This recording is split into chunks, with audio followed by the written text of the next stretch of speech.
Very good morning to you once again. The name is Mr. Moses, East African Institute of Learning. We are going to be looking at something new this time around. We are going to be looking at the demography. We are going to be looking at the demography and regions in East Africa. We are going to be seeing in terms of population which region is known for having the largest number of people, and also we look at how religion has influenced development. We are going to be seeing which percentage is known with highest number of people in terms of religion, and also which religions try to follow after that religion. When we go on, we are saying that Christianity is one of the most Christianity is one of the most religion that is known, and also Islam. However, that these religions are being known within the world, but it's only Christianity and Islam that are known amongst all religions that you tend to be hearing about.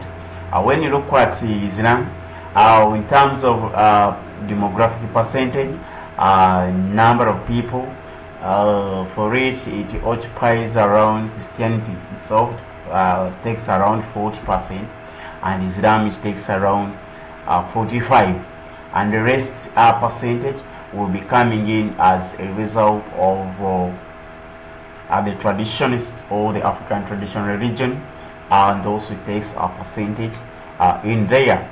When we go on, there are other things that we try to see that makes a region to be the most religion of all Christianity making it to be the religion, or Islam making it to be a region in Africa.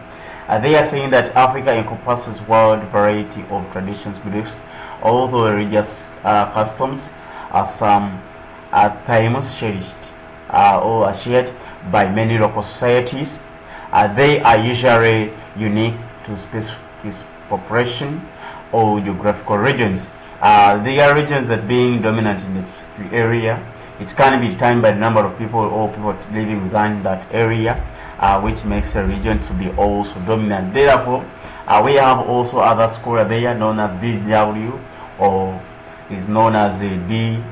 Dr. J. Omo Sadi.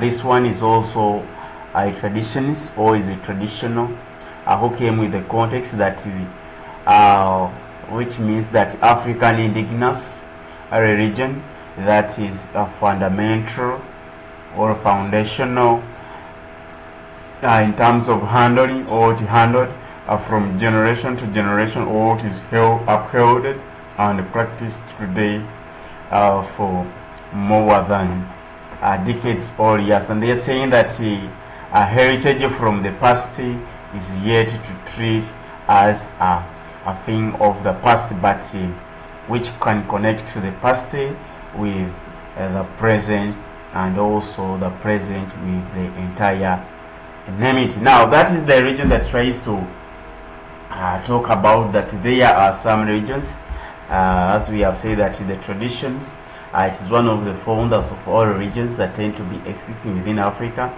and they are people that are believing within that region, and they are saying that a certain percentage is believed to have been those people. When we go on, we are seeing different regions there. The Abrahamic region is also seen, and this one they're saying that a majority of Africans belong to Christianity and Islam, and they're saying that many of these people are the combination of practice of their traditional beliefs, which with the practice of that religion. They are saying the Abrahamic region are widely spread throughout Africa. They are saying that both spread and replace the indigenous African religion. That the African region, African indigenous, that is the traditional religion, of course, that was in here in Africa, and also other religions that tend to be here. And then they are saying, in terms of percentage, I talked about them. Then you have what we call the hanging Christianity of Cairo and also Egypt. When you look at this region, it's widely spread, and it is widely practiced in Africa, along with Islam, the biggest religion in the sub-Saharan region, or an area. That one is mainly dominant in those areas, and they're saying that areas where you can also see other region of that kind. Talk about South Africa. After talking about South Africa, you can also continue and go to Nigeria, and they are saying that you also have also another region known as the Orthodox Church is also there also in Africa, and also other religious groups. These ones, they can easily be found in Nigeria. Talk about also Ethiopia, where we can see this great region that is also existing in Africa. When we go on, we are going to be looking at also another thing, and this time around we are going to be looking at I talked about the Africans by the Muslim percentage. I talked about the 44%, whereby Safiq schools or Maliki schools were built in Egypt and also other regions within the sub-Saharan regions, where we find these religions. So that's where we find those religions, the sub-African, or what you can term as Africa Muslims, or what you can term as the Maliki schools that were built in Africa in order to ensure that there is religion, or ensure that there is spread of Islam and also other religions in there. Then there is what we call Judaism. With the Judaism, this one is found within scattered areas of the African continent. You can talk about North Africa, Ethiopia, Uganda, Kenya, Cameroon, Gabon, and Ghana, plus also Ivory Coast. Then you can talk about some areas of Sierra Leone. Then mention about Nigeria and also Africa. Those are some of the regions. Those are some of the areas with Judaism in Africa. Then when we go on, there is also another region that is mainly dominant in South Africa. That is the Hindu temple. That one is found within Durban in South Africa.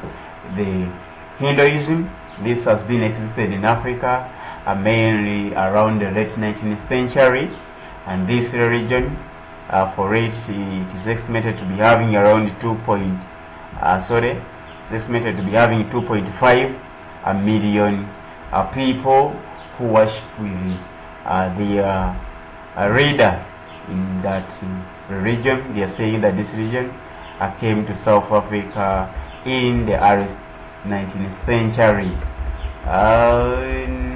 This region was introduced by a young man known as M.K. Gandishi, who lived and worked among the African Indian community in South Africa for over 20 years. Then you have what we call as Buddhism is also another region that can talk about, and also other regions that have been existing in Africa. Now we are going to be looking at the region demography in how it is existing in terms of percentages, and they are saying that there is no consensus among the researchers as the basic methodology for determining a logistic profile of the world's population, and they are saying a number of fundamental aspects are sort of the whether to counter and that dissolved, so they cannot easily determine the terms of percentage how these people can or how these people are spread, but there is wide information that they can share with us there. If you try to see the largest group in terms of population or followers, that is Christianity with 2.4, then we have Islam, that is 2.9, Hinduism, that is 1.1, and also other regions there below, and also the medium and how they are spread. With those few words, I beg to stop here. We shall be looking at new things next time when we meet, and this time around we are going to be talking about another aspect of classification.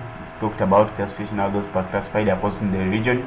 I mentioned about the classification, how these people are classified according to the region that they belong to.